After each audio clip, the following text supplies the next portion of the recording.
Hello，大家好，欢迎收听科技详谈 Rolling Tech，This is True。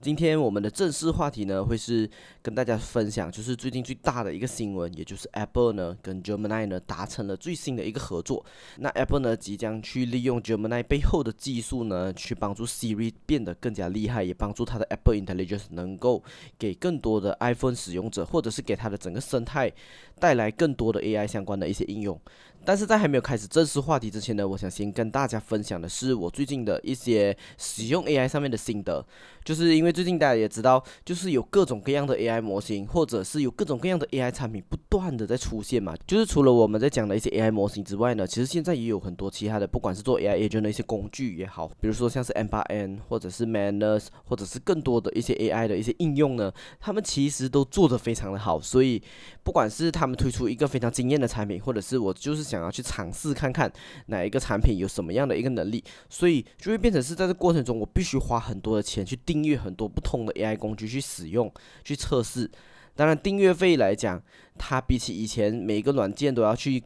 单独购买的方式来讲的话，其实订阅费肯定是更加值钱的，而且很多不好用的方式呢，我就会慢慢的淘汰嘛。所以慢慢的我就找到一个我自己的一个订阅 AI 产品的一个逻辑。那它的规则和逻辑是这样子的，就是我会先决定，比如说我可以有多少的 budget 来做这个事情，比如说我已经很确定可能是3个产品或者是4个产品，我大概能够承受的就是最多订阅4个产品。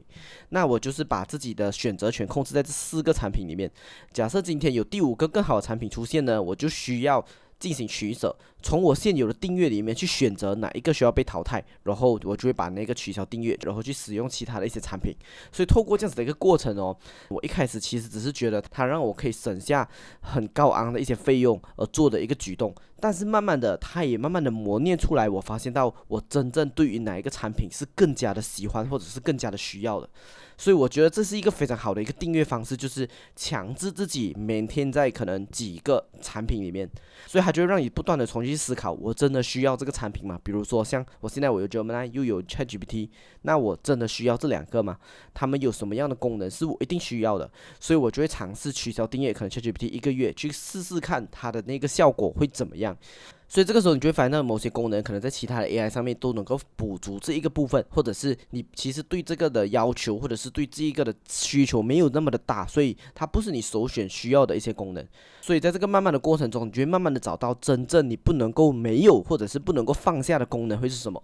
比如说像我最近我发现到一个最大的一个改变，就是关于 Perplexity。就是 Perplexity 呢一直以来都是我最喜欢的这个 AI 嘛，那我之前就一直不明白我到底是喜欢它在什么地方，包括说我其实喜欢的就是它有这一个可以做搜索的这个能力嘛，可以很快速的帮我找寻网络上面的资料，很快速的帮我验证我的想法，或者是我现在收到的这个资讯是不是正确的，它可以很快的帮我做到这个东西。可是我又知道，其实像现在 Gemini， 包括像谷歌自己的 AI Mode 都已经可以做到这些事情了，那为什么我还需要 Perplexity？ 于是呢，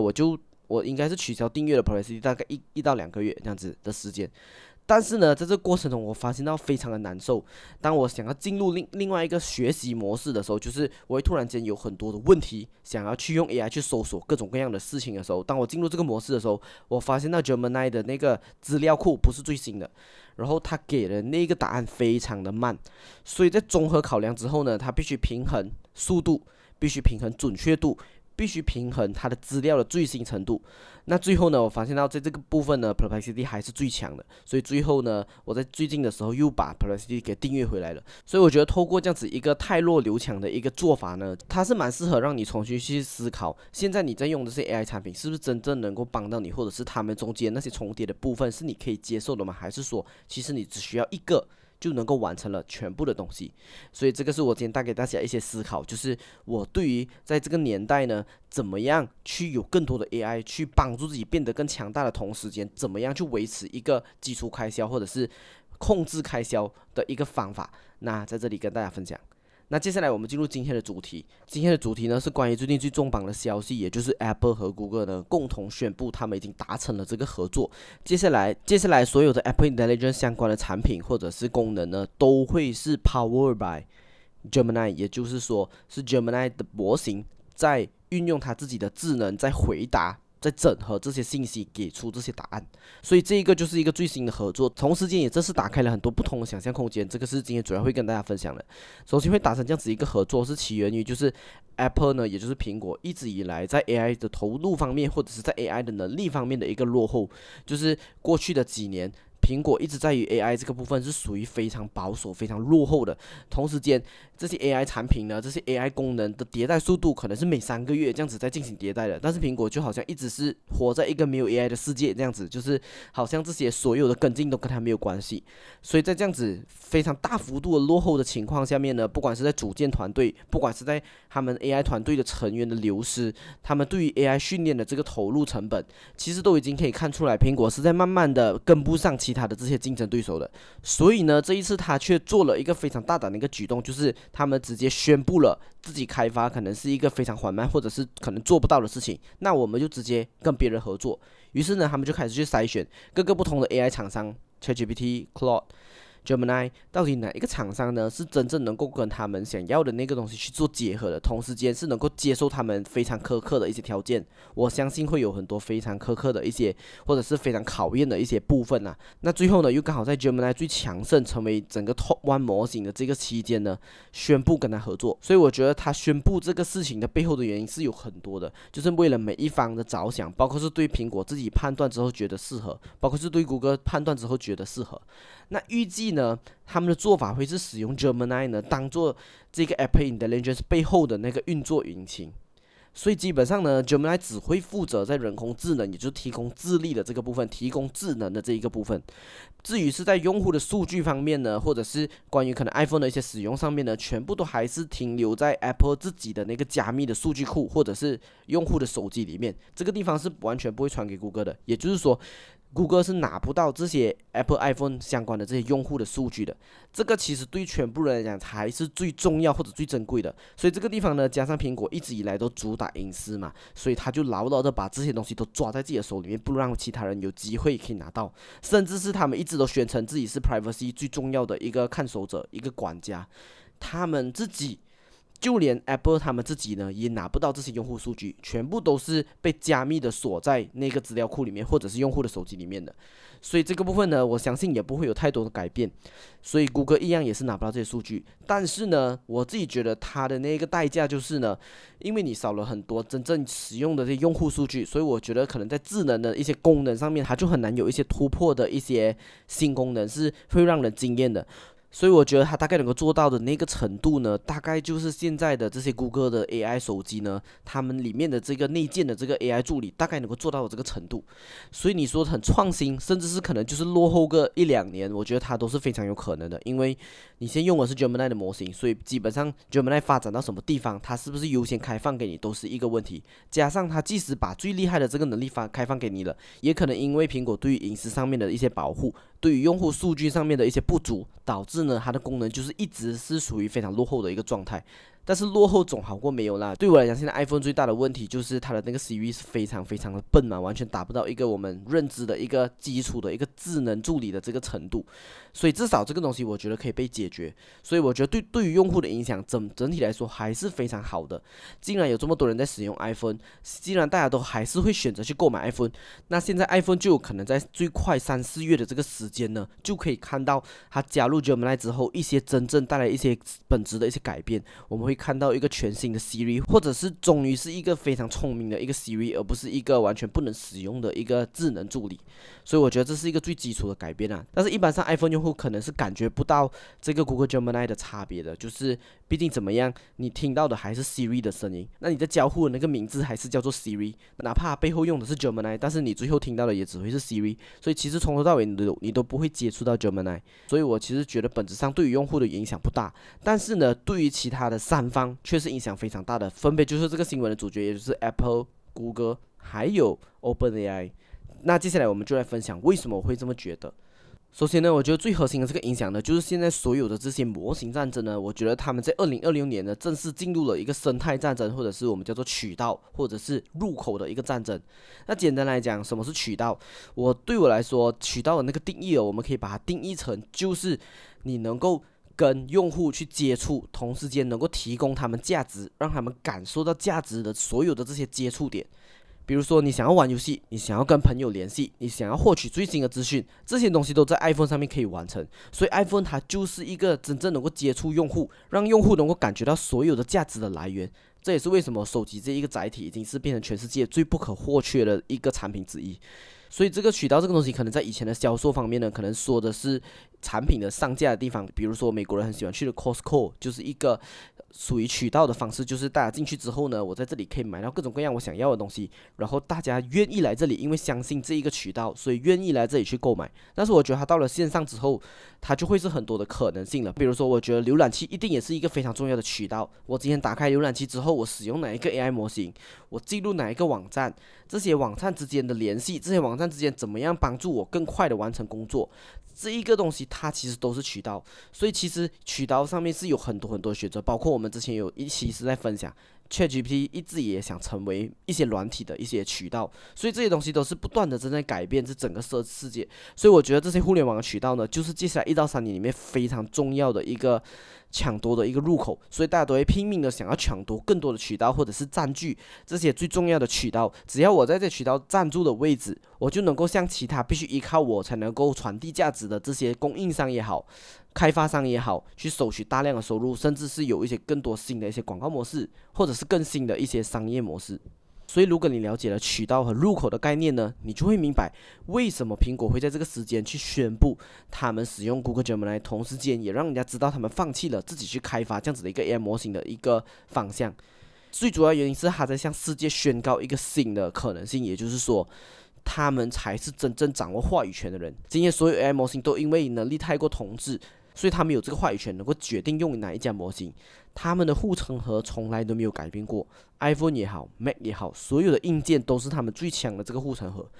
就连所有最顶尖的 AI 模型，也必须坐下来跟他们谈判，也必须去跟对手去竞争，最后取得跟我合作的这个机会。所以这个是我觉得这一次的这个宣布，苹果最主要想要向世界传达的这个资讯。也就是说呢，这 AI 模型虽然非常的厉害，但是呢，他们的其他的对手也非常的厉害，而且每一个人都在高度的竞争当中。同时间，你知道他们竞争的那个程度呢，基本上是以周为单位的，也就是讲，每个星期或者是每2个星期，可能我的这个领先地位就会有一个新的模型代替掉我。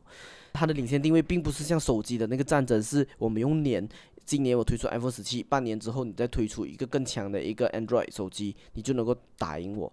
它基本上是以每1周、每2周、每1个月、每2个月就会发生变化的一个非常激烈的程度。也就是说，这些模型的这些公司的，他们拼命的做研发，拼命的加班，拼命的有一些新的想法，把它达成训练。生产出新的一个模型，但是呢，它能够维持领先的可能只是几个星期的这个时间，所以那个竞争能力是非常非常的卷的。所以其实这就给了其他在使用这些模型的这些公司，反而更大的这个话语权，能够去决定我今天要使用哪一个模型，作为提升我产品的使用体验的最好的这个选择。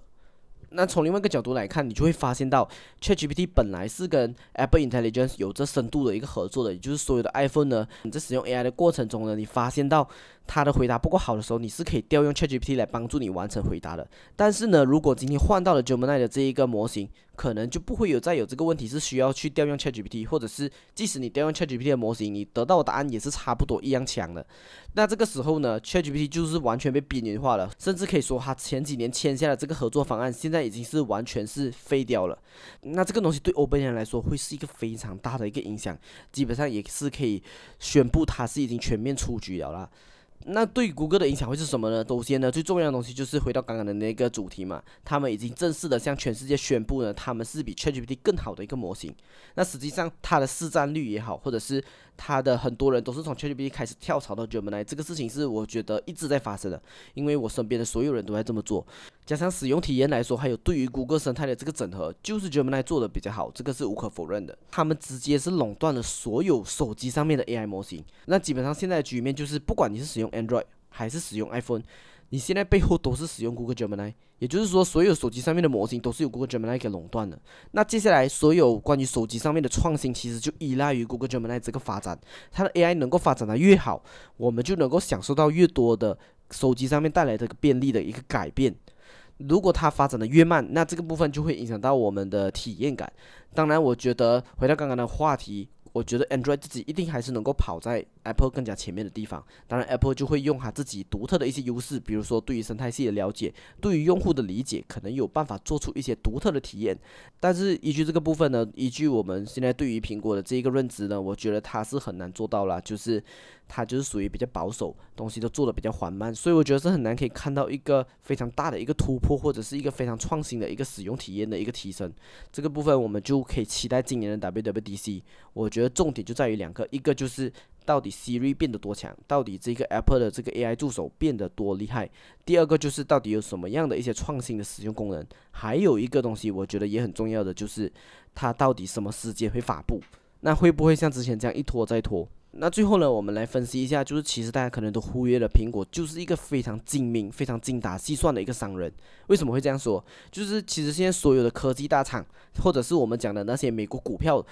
全世界市值最大的那几间公司，基本上都很努力的在 AI 方面呢，不断的加大投资。他们每一年投入的量呢，比如说像 Google、Microsoft 呢，都已经到达了每一年去到900亿的这一个水准，也就是说都是非常非常庞大的一个投入，不管是建设更多的数据中心，买更多的 AI 芯片，组建更多的算力，更多的云端都好。但是呢，苹果在这里的花费呢，竟然只有每一年127亿。也就是说，其他的大厂的花费呢，就是它的好几倍的这个程度。但是呢，它可能换回来的东西却没有差很多。现在有一个传闻是这一次的合作呢，大概的费用会是每一年10到50亿。也就是说，加上他自己的127亿，也就是说，加上他本来的那个投入呢，他大概一年也就花在200亿里面，就已经完成了这整个对于 AI 上面的投入。但是呢，他就能够确保他的产品还是处在护城河里面的，同时间，他也有了一些最强的一些 AI 的资源，也就是说。他不把钱投入在自己去训练，然后跟很多竞争对手去竞争，最后必须把价钱压得很低，然后最后呢才能够有一个很强大的一个模型去帮助自己所有的业务。他是透过最传统的方式，我把自己的产品做好，我确保我的护城河没有被打破的情况下面呢，我去找最合适我的一个选择。同时间，因为现在的竞争呢，导致我付出的那个费用是非常非常少的。从我的角度来看，10到50亿一定是一个非常大的一个数字。但是如果我们转换成现在这个角度，或者是我再给你另外一个角度呢，就是其实谷歌现在是每一年付给苹果200亿的这个钱，来确保所有的 iPhone 上面都是使用 Google Search 的。也就是说，这样子一来一往之下呢，即使苹果付给谷歌去获得这个 Gemini 授权呢，可能苹果还是得到净收入的那一方，因为谷歌这里还是需要付钱给苹果去获得 Google Search。所以从这两个角度，你一看，你就会发现到，其实苹果是一个非常精打细算，而且他把他的钱花在最值得的一个刀口上。至少目前为止是这样子，就是我不花大钱去做这些 AI 训练 AI 的这个护城河，但是呢，我用我自己产品最独特的优势去换来市场上最便宜、同时间最前沿的一个 AI 模型，来帮助我的业务。